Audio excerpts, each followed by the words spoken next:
ሆይ ሆይ የቱ ተወደ ሆይ ሆይ የቱ ልይጠላ ሆይ ሆይ ሞላ ከላቶሽ ሆይ ሆይ ሚሳኤል ሞላ ሆይ ሆይ ምነው በርቆ ሆይ ሆይ እየናፈቆ ሆይ ሆይ ምነው በደጅ ሆይ ሆይ ይጎራ ቦይ እንጂ ሰላም ሰላም እንዴት ናችሁ? በያላችሁበት ነገር ሰላም ነው። አሽን አንድ ያላችሁ ሙኝላችሁ አልብስጭ ስትጎንደሉ ወዳችሁ ላይክ እና ሼር ያደርጋችሁ ሀሳቦቻችሁ ለብዙዎች አካፍሉ። ለዚህ ከልዩ አሁን ሰግናችኋለሁ። ሀሳቡ ሲሞቻችሁ ቢያንስ 3000 ላይክ እንድትገጩት በቱትና አጋብዛችኋለሁ። ለዚህም ከልዩ አሁን ሰግናችኋለሁ። ዛሬ ለሚዛናችን ይዘላችሁ የመጣ ነው እንግዲህ ኢራኖች የመካከለኛው ምስራቅ አገሮችን በሙሉ ሆይ ሆይ ምን ነው በርቆ ሆይ ሆይ እየናፈቆ ሆይ ሆይ ጎራ በል እንጂ ምን ነው ወደጅ እያለ ነው። እና እንደዋልካችሁ በትናንትናው ዕለት እስራኤል የኢራን የነዳጅ ማጣሪያ ከደበደበች በኋላ ኢራን በቃሏ መሰረት መካከለኛውን ምስራቅ ወደ ጥቁር ረሻ ነው መቀየረው፣ ወደ አመዱነት ነው መቀየረው ባለችው መሰረት ኳታርና ሳውዲ አረቢያ እንዲሁም የተባበሩት አረብ ኤሚሬትን ወጣልኝ በቃኝ እስኪሉ ድረስ እየቆጠቀጠች ነው ያለችው። አሁንም ድብደባ አልተቋረጥም።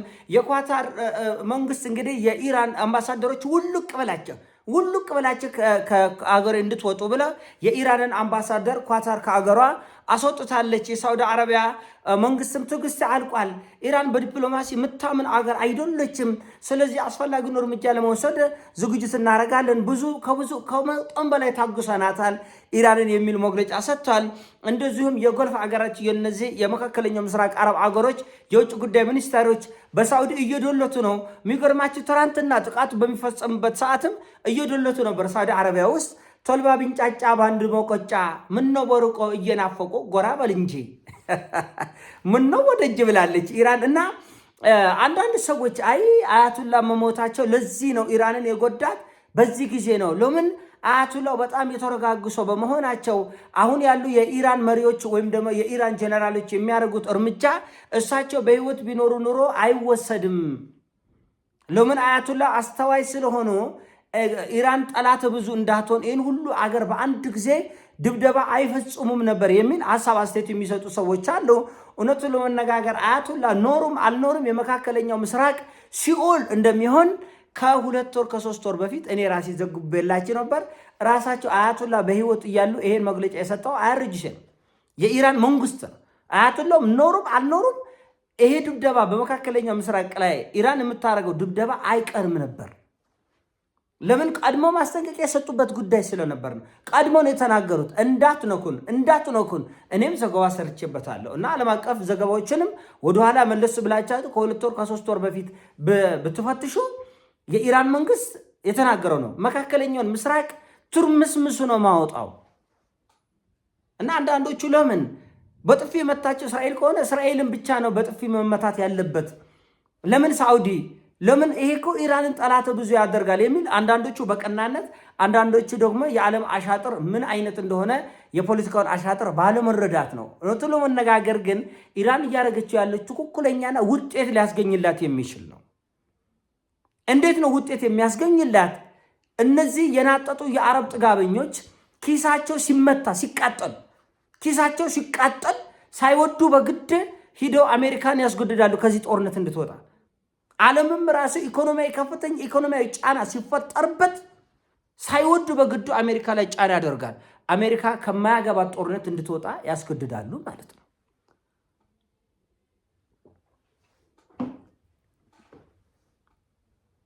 ኢራኖቹ በደመነፍስ የሚያደርጉት አንድም ነገር የለም። ለምሳሌ የሆርሙዝ ሰርጥ መዘጋት የዓለምን ጉሮሮ እንቅ አድርጎ ይዟል። ኔቶ ወይም ደግሞ የአውሮፓ ህብረት ከዚህ ጦርነት እንዲሸሽ የተደረገበት አንደኛው ምክንያት በሆርሙዝ ሰርጥ ላይ የተፈጠረው ከፍተኛ ውጥረት ኢኮኖሚያቸውን ምን ያክል እንዳናጋው ያውቃሉ። እንደገና በዚህ ጦርነት ላይ እሳት ማርከፍከፍ የበለጠ ማንቁርትን መታነቅ ስለሆነ አሜሪካን አንተባበርም። አያችሁ እንዴት ውጤት እንዳመጣ። አንዳንድ የዚህ የባህረ ሰላጤ አገሮች በጓሮ በር በኩል ወጥተው አሜሪካን እባክሽ የጦርነት ይቆም የሚል ጫና ፈጥሯል።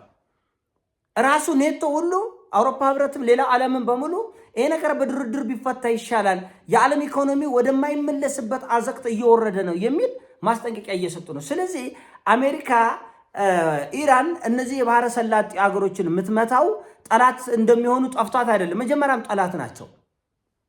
መጀመሪያም ጠላት ስለሆኑ በሃይማኖት በባህል የሚቀራረቡ በጉርብትና ከአሜሪካ ይልቅ ኢራንና ባህሬን፣ ኳታርና ሳውዲ አረቢያ ጎረቤት ናቸው። ድንበር የሚጓሩ ጎረቤቶች ናቸው። ቡና አጣጨጭ በላቸው። እሱ አፍንጫ ስር ነው ያሉት።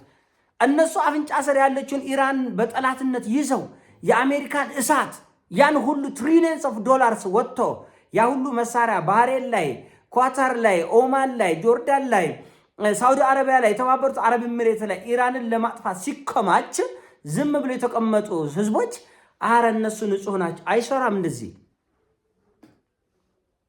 አይሰራም እንደዚህ። የጦር መሬታቸው ለጦር ቤዝ ፈቅደዋል።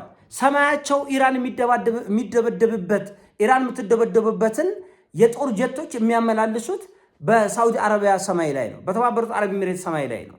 በኳታር ሰማይ ላይ ነው። በባህሬን ሰማይ ላይ ነው። ስለዚህ እኔ ከደሞ ንጹህ ነኝ አትንኩኝ የሚባል የለም። አያቶላ ኖሩም አልኖሩም ከዚህ በላይ ነው የሚደረገው። ገና ነው፣ አልተጀመረም። ለ20 ዓመት ያጠናነው ጥናት ነው። ሚሳኤሎቻችን ዝም ብለው ኮራ ብለው ቆብረር ብለው 10 ዓመት ያዋጉናል ብለዋል። ትዋጋል። ሆይ ሆይ ምነው በርቁ፣ ሆይ ሆይ እየናፈቆ፣ ሆይ ሆይ ምነው ወደች፣ ሆይ ሆይ ጎራ በል እንጂ ጎራ ትላለህ። እዚህ ጦርነት ላይ በግድ ነው። ሳትወድ በግድ እንድትገባ ትደረጋለህ። አይ እኔ ዙሪያውን እሳት እንትን እያራገብኩኝ ቤንዚን እያርከፈከፍኩ አይሰራም። ጥሩ ትምህርት እንዲማሩ ምን ያመጣል? አሁን ለምሳሌ የባህረ ሰላጤ ሀገሮች ወይም ደግሞ የነዚህ የመካከለኛው ምስራቅ አረብ ሀገሮች የውጭ ጉዳይ ሚኒስተሮች ሳውዲ አረቢያ ላይ ተሰብስበዋል። ምን እንዳያመጡ አሜሪካ ይህን ሁሉ ጦር ይዛ የተንቆጠቀጠችው የተርበደበደችው ጀርመን ፈርታ፣ ፈረንሳይ ተንቦቅቦቃ፣ ለጣሊያን ፈርታ የተወችን ጦርነት፣ የእንግሊዝ ፈርታ የሸሸችን የፈርጠጠችን ጦርነት ሳዑዲ ገብታ ልትወጣው ነው። ፎከታም ነገር ናቸው እና አትወጣውም። እንደዚህ ያለ ጦርነት ከኔ ጌታ ጭው መሰለ ቀልዱ መሰለ እንዴ?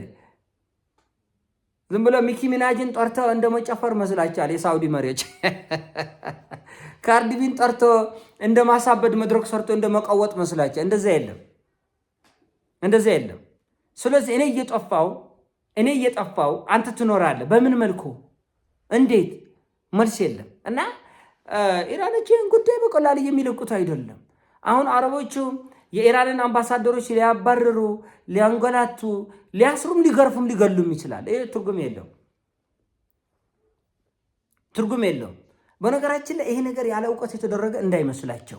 ለምሳሌ በደንብ ተምሯል። ሊቢያን የደበደበችው አሜሪካ ብቻ አይደለች። ሊቢያን የደበደበችው እስራኤል ብቻ አይደለችም። ሊቢያን ጀርመንም ደብድባለች፣ ፈረንሳይም ደብድባለች፣ ጣሊያንም ደብድባለች። ኢራቅንም ጀርመንም ፈረንሳይም ጣሊያንም መላ አውሮፓ ደብድባል። ኢራኖቹ የተዘጋጁት ለአውሮፓ ጭምር ነው። ለምን አሜሪካ ባለችበት ቦታ በሙሉ ለነዚህ አጎብዳጆች እዶግማለሁ። እነዚህ አጎብዳጆች እንደማይጠፉ ስለሚታወቅ ዝግጅቱ ይህንንም ያጠቃልሉ ነው። ለምን ትምህርቱን ከኢራቅ ተምሯል። ኢራቅን ጉልቤ ሁሉ ነው መጥቶ የደበደበ ጉልቤ ሁሉ።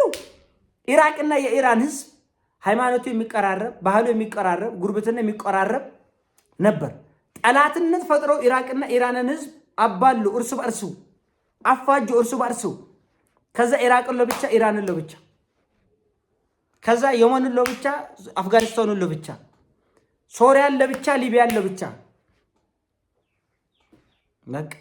ይሄ ነበር የፈለጉት አረቦቹ። በዚህ መልኩ ነው። አሁንም በዚህ ስሌት ነው የሚሰሩት። ኢራኖቹ ግን they don't care ምነው ወረቆ እየናፈቆረ ጎራ በል እንጂ ምነው ወደጅ እያለ ነው። ናግባና ሞክር። ዝም ብሎ እንትን አይደለም። መውደቃላ ትወድቃለህ፣ ይዘህ ትወድቃለህ። ምን ፍይቆ የጦርነት አንድ ባህሪ እኮ ነው። ራሽያን የሚያክል ልዕለ ኃያል ሀገር እኮ 20 ሚሊዮን ህዝብ ነው በሁለተኛ ዓለም ጦርነት ያጣቸው። እና አይ መቁሰልም አልፈልጉም፣ መድማትም አልፈልጉም፣ ድል ግን እፈልጋለሁ። እንዴት ትቆስላለህ? ትደማለህ። ኢራን ላይ ሺዎች፣ ሞተ ሺዎች፣ ሚሊዮኖች ሊወድቅ ይችላሉ። ሌላው ፍትፍት እየበላ ሱፍ ፍትፍት እየበላ ሊቀጥል ነው። ኩትፎን እየዋጠ ሊቀጥል ነው። ውስኪን እየጠጣ ዓለሙን እያየ እየጨፈረ ሊቀጥል ነው። አይሰራም። እንደዚህ